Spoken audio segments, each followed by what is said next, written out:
Okay, hello everyone. Just gonna make sure people on Zoom can hear us. Okay, perfect. Okay, so welcome to the fourth session. I can't believe this is the fourth session, but here we are. We're gonna do some medicine and data today is what the title of today's lecture is. So you're going to learn a little bit about pre-processing and processing of data. And I guess nothing says interdisciplinary more than medicine, genetics, comp sci, and mechanical engineering. Aminreza today is going to teach you the lecture. He is a grad student in the Department of Mechanical Engineering, and he does AI work for his project. So I guess he's the expert. So I'll hand it over to him.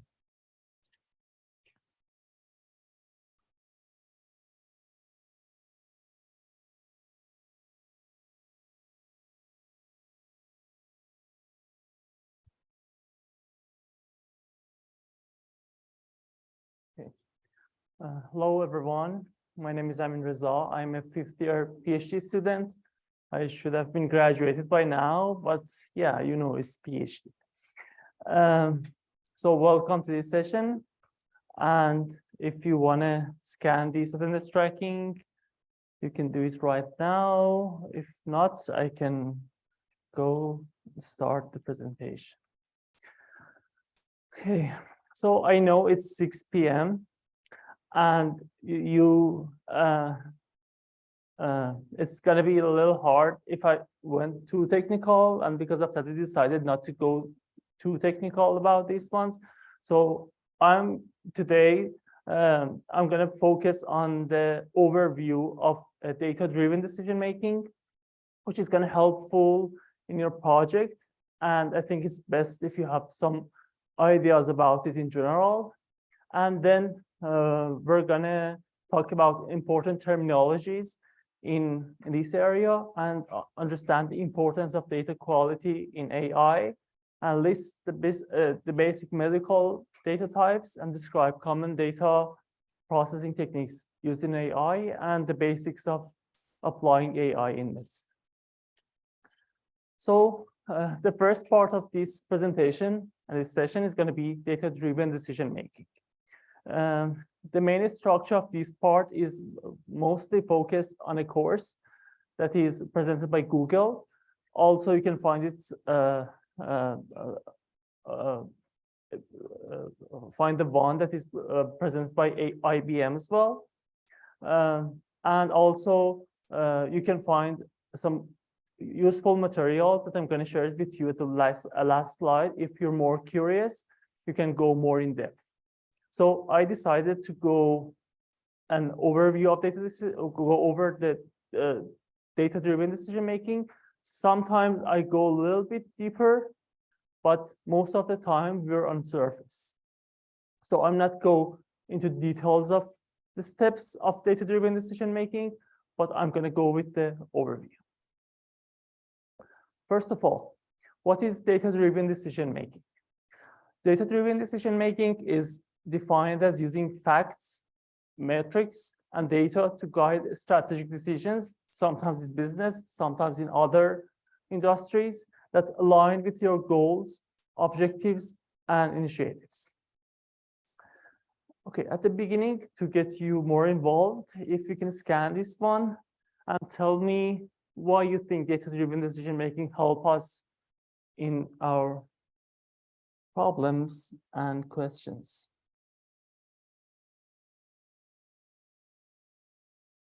Just list the advantages. Let me share this one with you.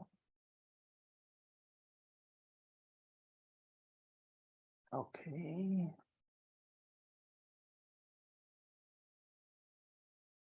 No, it is better to. Okay. You can use this link if you forgot to share. Yeah, yes, they can. Oh, they're seeing the PowerPoint. Yeah, but the screen is the same. Are you sure? Yeah, because I can still see the QR code. Okay, so I have to break it over. let me share. Okay, let's see what's going on here. Okay, You might want to. I can. On your laptop as well. So yeah, I need to join Zoom link and then Yeah. share it to you there. Okay, I can do. So the other option would be I'll connect using this computer. This is one thing. Yeah, Okay, so I think it's a better option. yeah. I'll do that. Okay, so this is a word cloud. I think we're not able to see that. Let me just do something for that.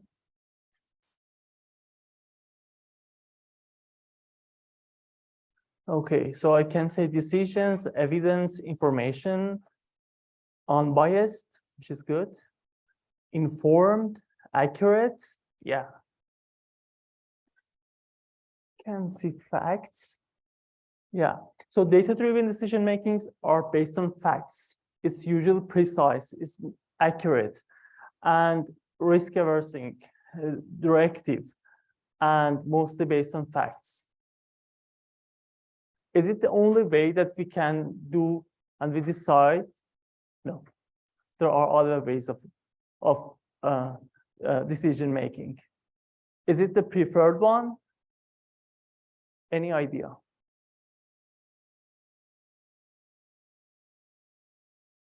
So, I'm sorry? Yeah, depends. Yeah, it's the best answer. It depends. Sometimes you need very fast decision you need to make. You don't have time for that. It's not the best way, the best approach to decision making. Okay, so I'm sorry that the Zoom attendees cannot see the screen. I'm going to work on that for the next poll. Okay.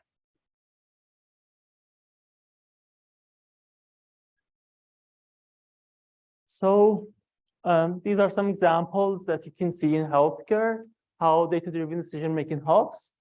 Patient-specific medicine, early illness detection, personalized and generic models that's used in biomechanics that I'm working on. Health apps, enhancing patient engagement, personal record management, and planning surgeries. Okay, what are the steps of a data-driven decision-making? First, you need to know what is the problem. So what you need to find out, what you need to, then you need to find and prepare your data. You can use some data or you can grab data. You can recruit participants for data, or you can use the available data sets. But you need to decide about it. If you need to grab data and recruit participants, or you can use an available data sets. The next step is process. Sometimes if you use the data set, you can see that the data is not clean. So you need to clean that. Or even if you grab and if you obtain the data yourself, you still need to do some cleaning. Then the next step is to find the story. So you have the data, and you need to draw some conclusion and draw some inference from the data. The next step is going to be share and get people's thoughts about your analysis. And finally, it's time for action. Let's go over each steps. So the first step is ask. So problem statement is important. So it's okay. You need to state your problem at the very beginning of your inquiries. But if it changes over time, it's okay. So the wiser you are, and whenever you get more information, the wiser you are, and you can find maybe, and you can optimize these questions. Another thing, that try to ask clear and smart question. Smart, as you may know, is specific measurable, action bounded, and R is relevant, and T is time bounded. So make sure that you ask smart questions. The other thing is try to see the bigger picture, to see this problem, and if you find a solution, how it works in whole. So this question can be part of a big project, a mother project. So you can see that how this question works in whole. And last thing, that you never sail alone. So make sure you consider your stakeholders as well. So stakeholders can be patients, can be your colleagues, can be another medical staff, or it can be anyone who is affected by the result of this project. So make sure you consider their thoughts as well. The next step is preparing.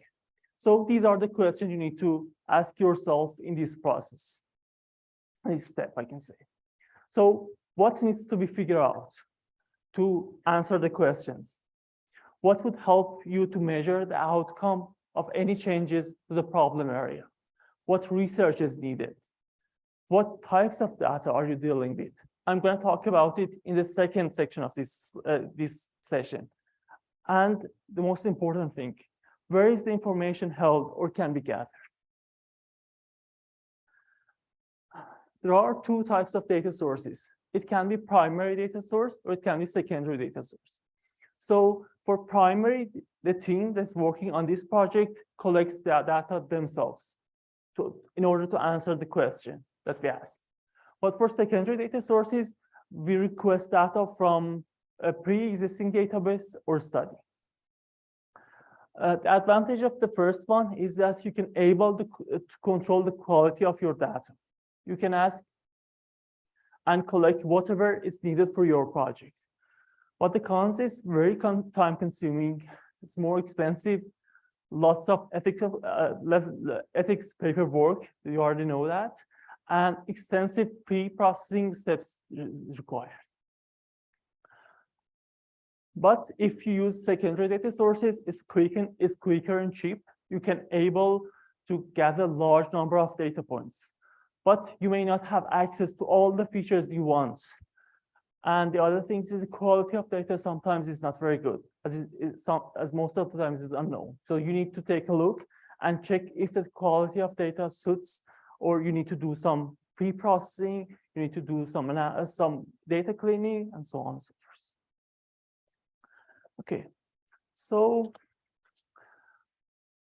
usually in this area, you're aiming a population. But a population is the entire groups that you want to draw a conclusion about.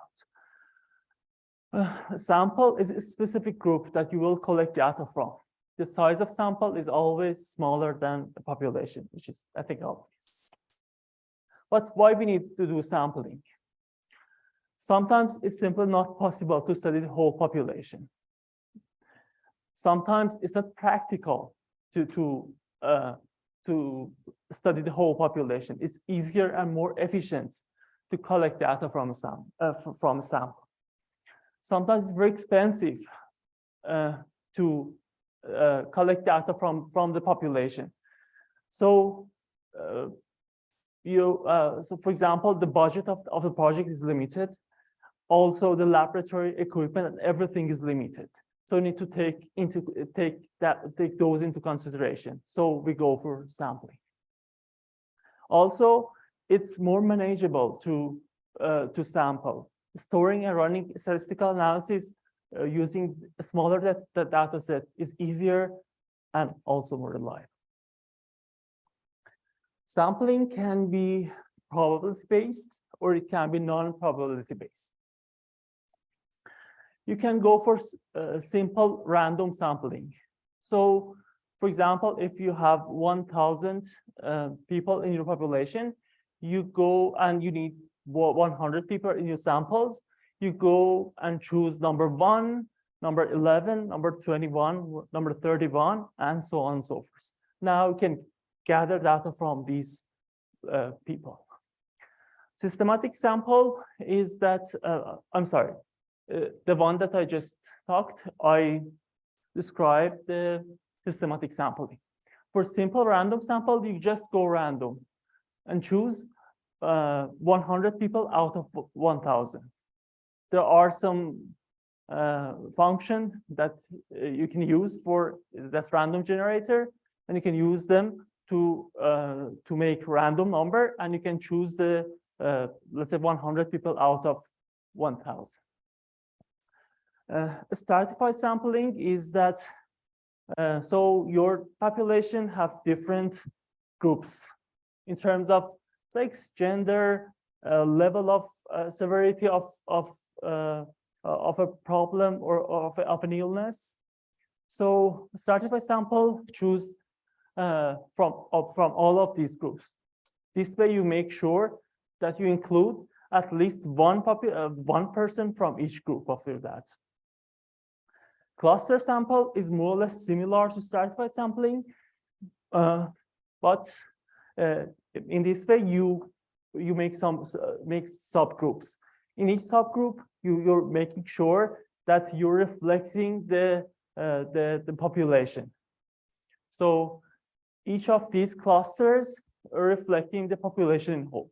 So you choose one or two or more of these clusters.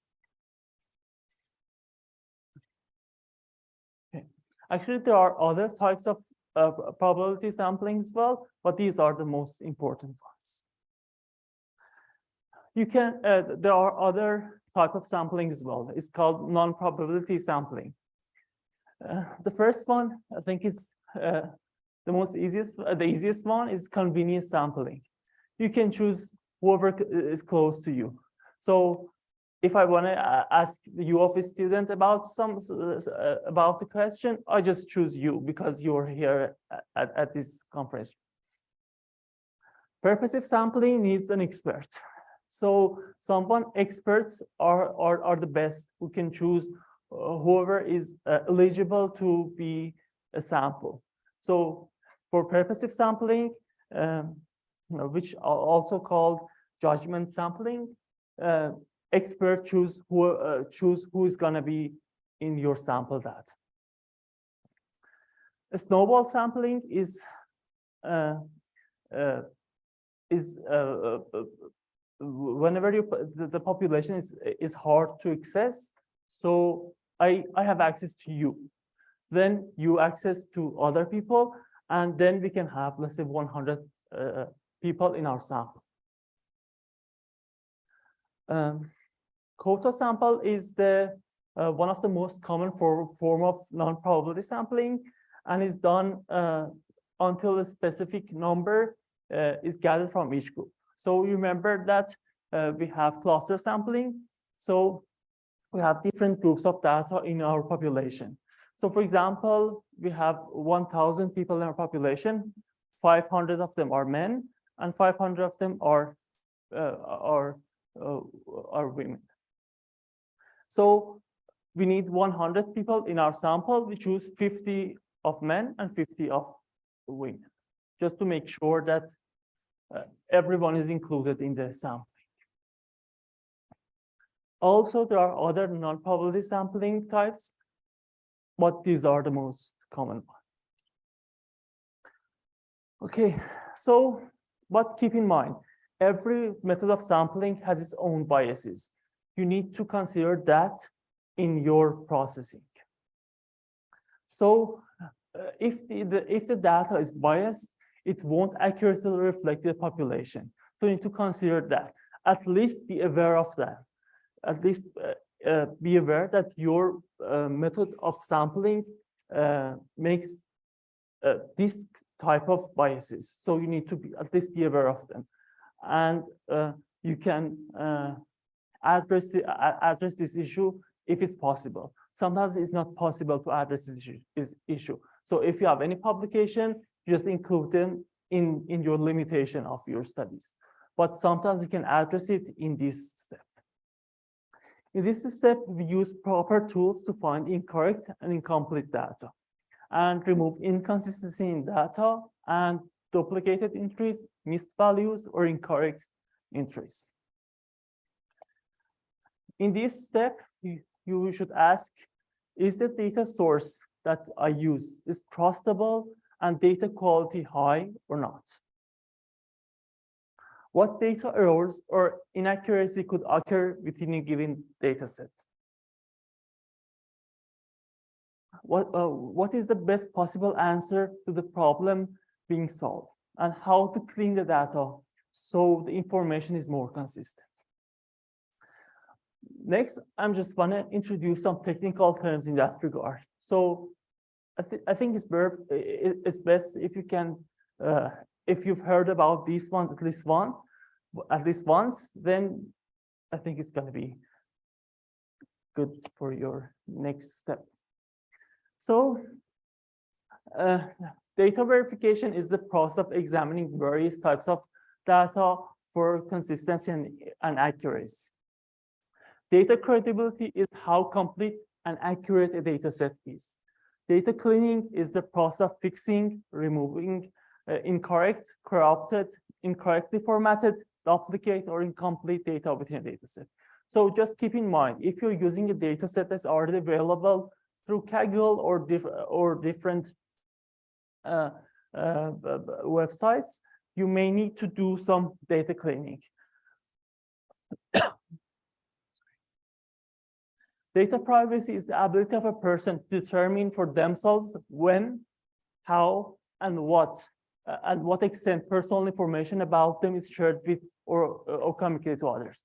So if you've ever done any types of, let's say, a project that humans are involved, you need to consider that. So you need to use the data, but you need to make sure that the data doesn't include personal information if you're using that data. And if let's say if you're taking video or images of them, you need to your participant need to be aware of that their picture, their video is going to be shared with the researchers, but they're not going to share it with public. Data ethics is the field of study that addresses questions about the appropriate use of that. So these are, I think, the most these are the hot topics, especially when we're dealing with large data sets and the data that's available by Google or the other companies from your own phones. So these are hot topics, especially data ethics.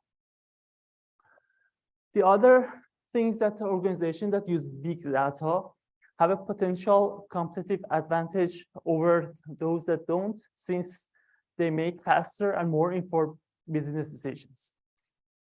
So they usually consider five V's of big data. So volume, velocity, variety, veracity, and value.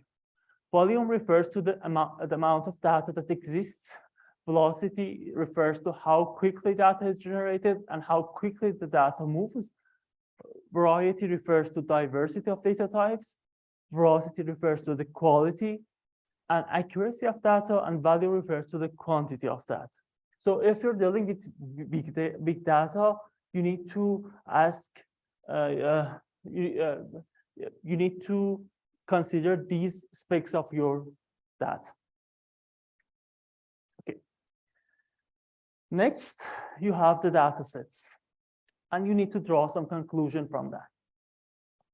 So you need to perform different calculation, get additional metrics that can be obtained from the data. You need to combine additional data attributes from a variety of data sources to get a more comprehensive story. Create different views for the data and use charts. Charts tell more than 1,000 words. Also, these are the questions that you need to ask yourself in this step. What story is my data telling? How will my data help me solve this problem? What software package I need to do for this analysis? It's going to be Excel, Python, R, SQL, Stata, SPSS, or whatever. So for a specific type of analysis, you need to use specific types of software package. So you need to make sure that you're using the correct one. And who needs my company's product or my research? So sometimes doing some analysis, specific types of audiences needs some types of analysis. So for example, you are dealing with, let's say, patient. If you go too technical, it doesn't make sense to them. They need more conclusion. So you need to use more lay term for that purpose. But if you're dealing with the technicians, it's not good if you're using lay term or lay technical words. It's time for sharing your analysis. The feedback will help answer the questions that initially were not thought of, and it can lead to making better decisions. Feedback will not merely critics, but also suggest suggestion and additional information on the matter. It can lead to make more informed decisions. And also, from one angle, the decision will likely be more informed and better, but also transparency will grant that there is more support to the findings. These feedbacks improve the general outcome of the project. Okay, and these are the questions you need to ask yourself in this step. How can I make what I present to the stakeholder engaging and easy to understand? What would help me understand this if I were the listener? So you should place yourself as the targeted audience and see what makes sense to you. What makes a data visualization better? Static or dynamic data visualization? Is anyone here or in the Zoom has ever seen something that is dynamic data visualization?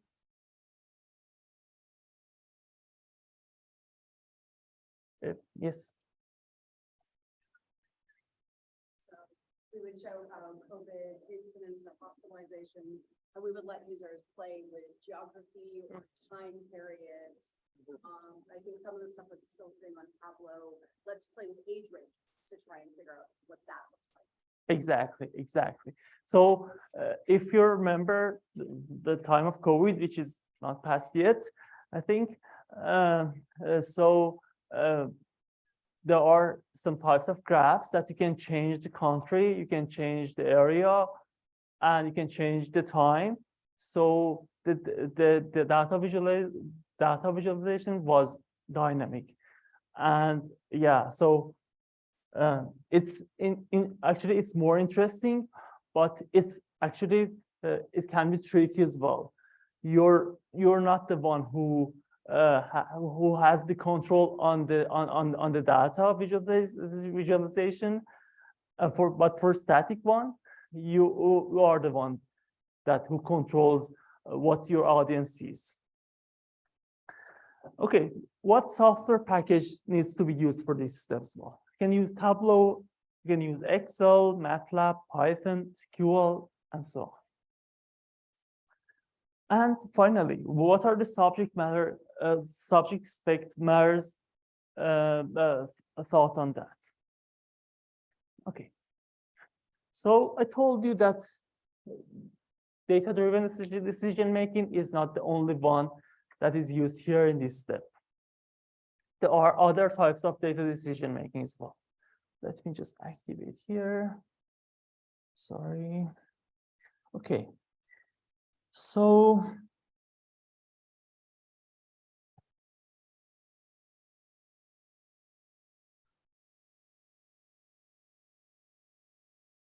intuition-based decision making is another way of doing your decisions and you're making your decisions. Sorry.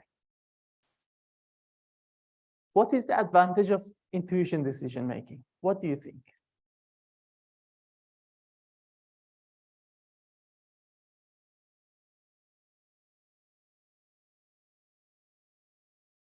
Okay, let me just, okay, I'm sorry. Mm.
Okay.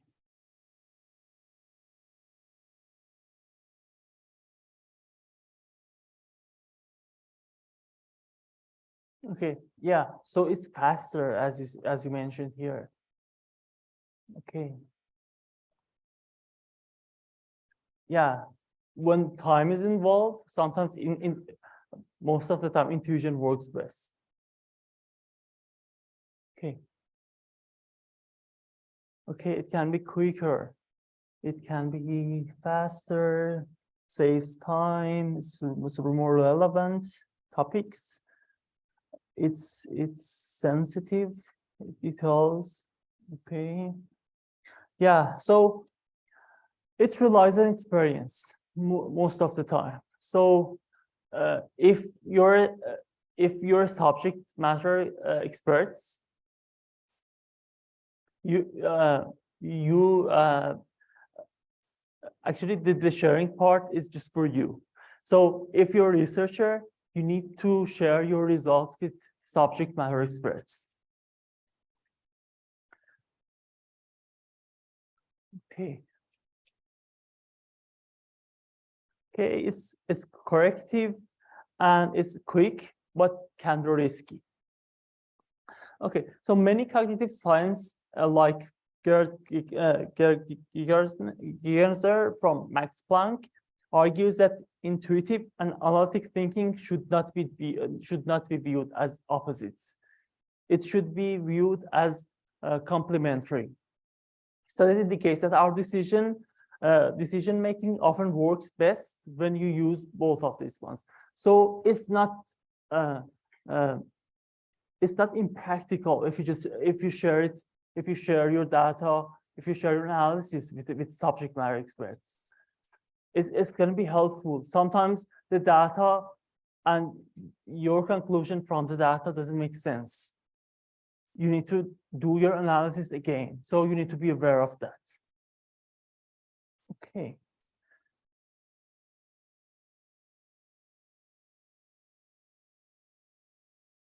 Finally, it's time for action. How can the feedback received during the sharing process, step 5, to be used to meet the stakeholders' needs and expectation? What potential solutions to the outlined problem could there be?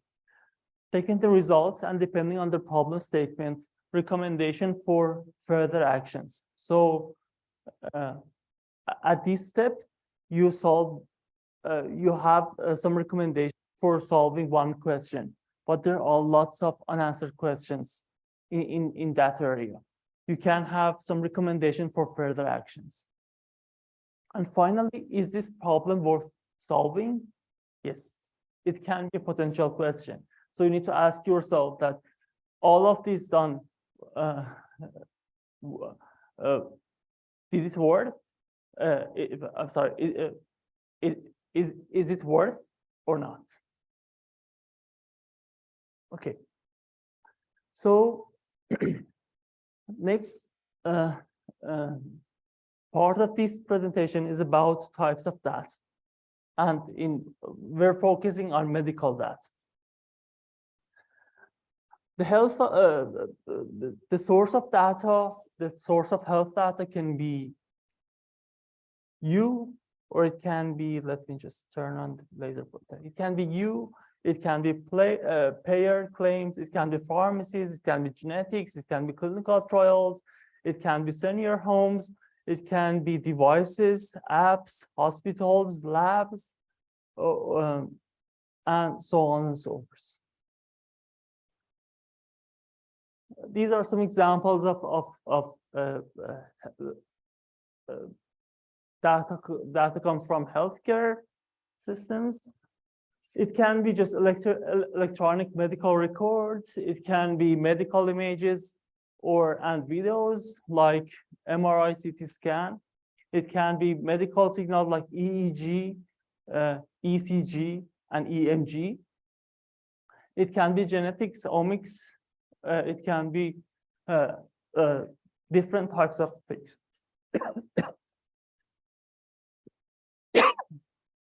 I'm sorry.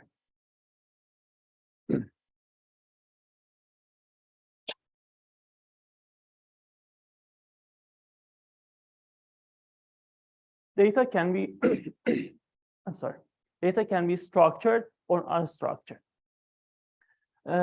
Structured data is standardized data. Some examples are just age, gender, blood tests, and so on and so forth. These structured data can be easily transferred between health information systems. So if you grab this data in one health information system, you can use it in other health information systems as well. On the other hand, unstructured data is not standardized. It's like audio recording of patient encounter, emails, and charting notes. So for this type of data, significant pre-processing is required. Just remember that this is part of the data-driven decision-making. So you need significant pre-processing for this step. Another types of categorizing the data is based on the data itself. It can be quantitative or it can be qualitative. Quantitative data uses number, easily transferable between health information systems. It's like age, weight, temperature, and so on. And the most important things is they add up together. But qualitative data is numerical, usually observational, and transferability to different health systems depends on the data. For example, it can be just, this is a data that we need to deal with that. Mr. Smith appeared agitated and expressed ideas of reference. Quantitative data can be discrete or it can be continuous. It can be just number 1, 2, 3, 4, or it can be 1.1, 1.2, or it can be continuous. So between these two numbers, we can define any number. So this is the definition of the continuous number. So you can define 1.15, but for this one, there is nothing in between each value here. So you don't expect any value from between these two numbers or these two numbers here. Qualitative data can be nominal or ordinal. So ordinal has natural order, but nominal doesn't have any natural order. Okay. It's just a quiz.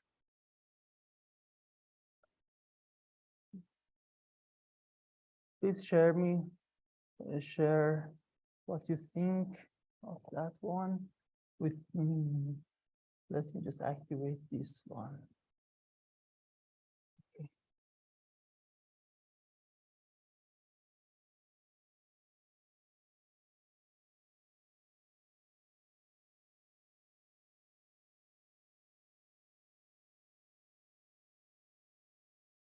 Okay. Okay. In a survey, participants were asked to rank their satisfaction from a product from 1 to 5. How would you describe the data? Okay.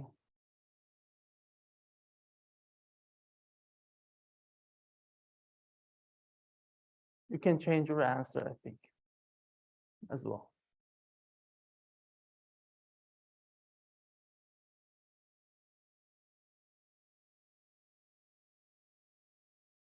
Okay, anyone want to share their thoughts with me here? No? Anyone who chose quantitative discrete? No? It depends, right? Like if 1 to 5 maps to Likert that strongly agree, strongly disagree, that makes it more sort of the qualitative and ordinal. If 1 to 5 is something you're going to use to visualize, like there are 50 people who pick 1, 50 people who pick 2, that makes it quantitative and discrete. It could be both, and I could see either way. Yeah. May I ask you to repeat this one? Someone who shared it. So I think it could depend. If you're going to map the 1 to 5 to like a Likert scale, and you're going to say 1 is strongly agree and 5 is strongly disagree, then you would say it's a qualitative and an ordinal measure. If you're just going to put people in buckets and say, these people said 1, these people said 2, these people said 5, then it really is discrete data. Thank you. Any other thoughts?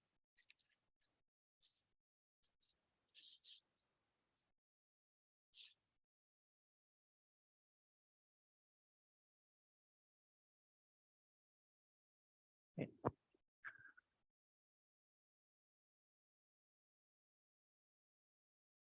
Yeah, so the thing is, the data, I would describe this data as qualitative nominal. Okay, so I think no one has chose the correct one based on what I think. And why I believe that? Because first of all, there is no natural order of these ones. So you can say that 5 is bigger than 1. If you're dealing with just numbers, you can say that 5 is bigger than 1. We're not dealing with the value that's related to these ones. So if, for example, if I would say that, if I say, for example, 1 is satisfactory and 5 is disappointing. So you still can't say 5 is bigger than 1? No, we can't say that. So I would describe this data as qualitative nominal. The other problem, the other issue is that you can't add up these with each other. You can't add, for example, 2 disappointing with each other and say we have 2 data. So the data type is for sure, it's not quantitative. Okay. Was I clear? Any objection? It seems that you're not very happy with my choice. I'm sorry.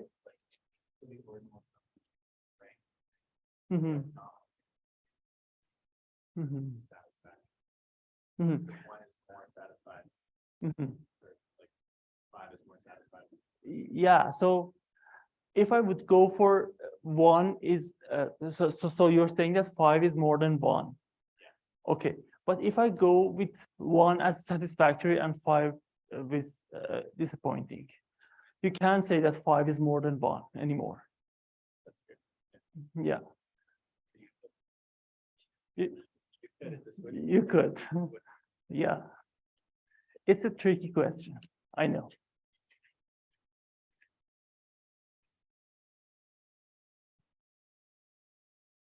Okay. So let's talk about AI applications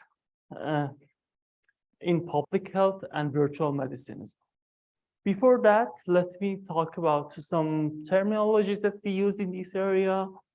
You may have some thought, some familiarity with these terms, but I need to go through them to go for the next slides. So if you have actual classes, just assume that positive means some sort of illness and negative means that healthy individuals. You have a model that predicted that this person is normal or this person is a patient. So you have positive and negative there as well. So positive means that there is an illness, negative means that there is no illness. If your model predicted patients as patients, it's going to call true positive. If our model predicts healthy individuals as healthy individuals, we go with true negative. If our model cannot predict the patients as patients, we go with false negative. And if our model cannot predict the healthy individuals as healthy individuals, we go with false positive. Okay. So sensitivity, specificity, accuracy, precision, and NPV or negative predictive value, sometimes called classic performance analysis.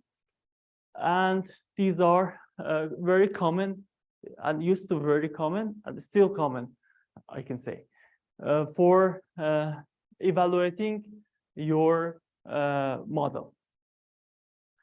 So sensitivity here means that among all of your patients, what is the percentage of your correct obtained? I can say correct predicted class. So it's going to be TP over TP plus FN.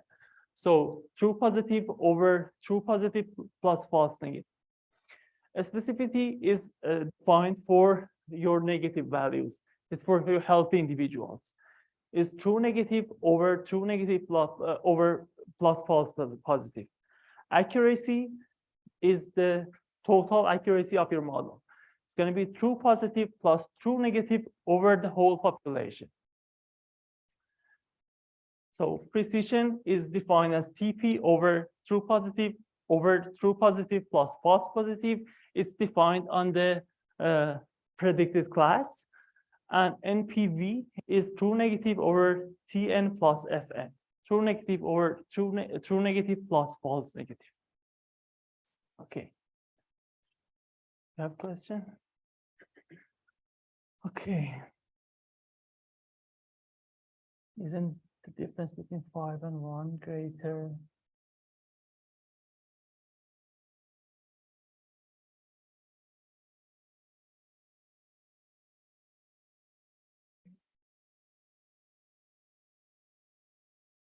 Okay. So there is a question in the chat in Zoom. I'm going to answer it.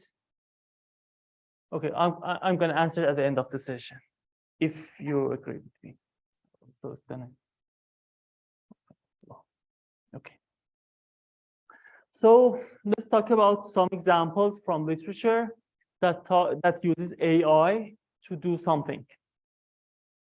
In 2017, this research group used the Deep Convoluted Neural Network, CNN. I think you've already familiar with from previous session. We're going to talk about it in more details in the next session to classify different skin cancers. So the model can obtain better sensitivity and better so with all tested experts across both tasks, demonstrating that artificial intelligence capable of classifying skin cancer with a level of competence comparable to dermatologists, which is very good. In the next study, can see that, okay. In 2019, this research group presented a step toward automated image evaluation via lung cancer risk malignancy estimation. The model achieved even better specificity and better sensitivity compared to the average radiologist. So AI here in this model worked even better than the radiologist. In August 2020, you can see this group used deep learning method to detect COVID-19 associated pneumonia in chest CTs. They achieved 84% sensitivity and 93% specificity, which is a very good one. Usually, we usually consider sensitivity and specificity of more than 80% as high. And for sure, it depends on the study. Sometimes 80% is not very good. But for medical studies, we usually take 80%, more than 80% as high performance of the model. So smart tools that use AI are starting to become recognized in the field of primary care as well. This tool can allow the patients to record their own data in the comfort of their homes, and they can have access to physicians quicker. It can be via phone or video call, and most widely used, especially since COVID. So public health includes basically public health deals health at the population level. This is more just controlling infectious disease. They are responsible to other kind of issues like the opioid crisis and the obesity epidemic. It includes public health infrastructure. It promotes healthy communities and healthy behaviors. It can access to resources essential to healthy living, preventing the spread of communicable disease, which epidemiology, immunization, I'm sorry, harm reduction, and protecting against environmental health hazards, like toxic materials, and preparing for and responding to emergencies. Okay. Finally, I'm going to talk about a very interesting results we obtained from big data. So a team in Stanford worked on the big data of obesity of different countries. They found intriguing clues about obesity by counting steps via smartphone. So they analyzed the data of 700,000 men and women from 111 countries, whose steps were studied for an average of 95 steps. They found that in countries with little obesity, people mostly walked a similar amount per day. But big gaps between people who walked a lot and those who walked very little coincide with higher level of obesity. They define this term activity inequality. So they say that in countries that we have activity inequality, we have higher levels of obesity, which is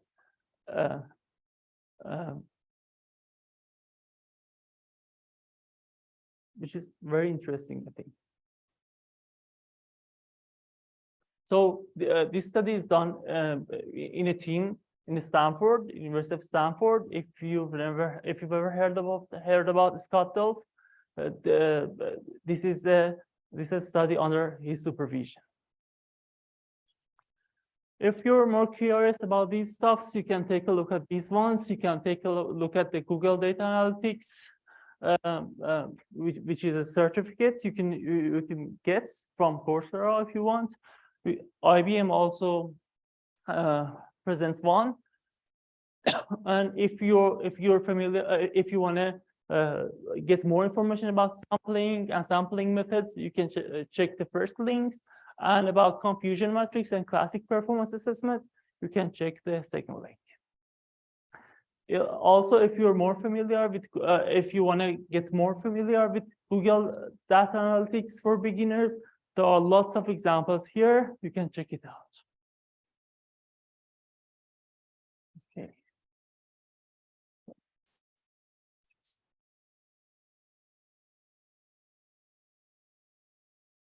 So we talked about data-driven decision-making steps. Ask, prepare, process, analyze, share, and act. We talked about medical data and AI applications in medicine. Okay, I just want to show you something in Tableau as well. Okay, but before that, if you missed that attendance tracking, you can take a look. Oh, did I? Okay.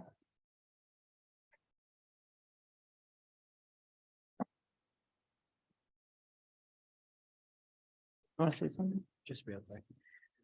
Just real quick, while you're doing this, if you're a year 1 or year 2 med student, and you're planning to claim electives, just make sure to Slack DM me and let me know that, because we have to essentially give the UME office your names. So people on Zoom and also people here. So if you're, again, year 1 and year 2 med student and you're claiming elective credits for this course, just Slack DM me and we can go from there. Thanks.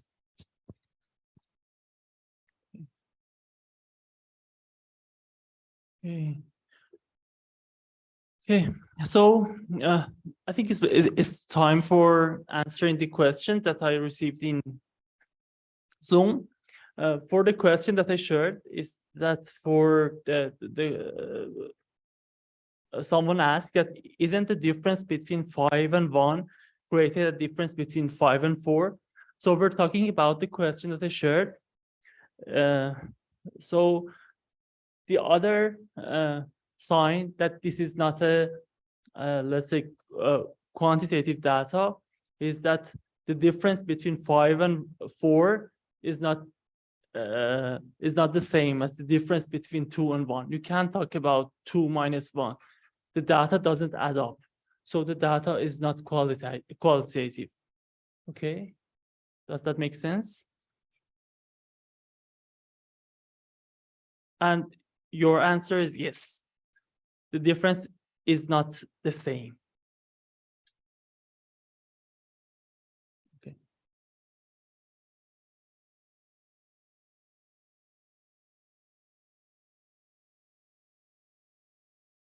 Okay.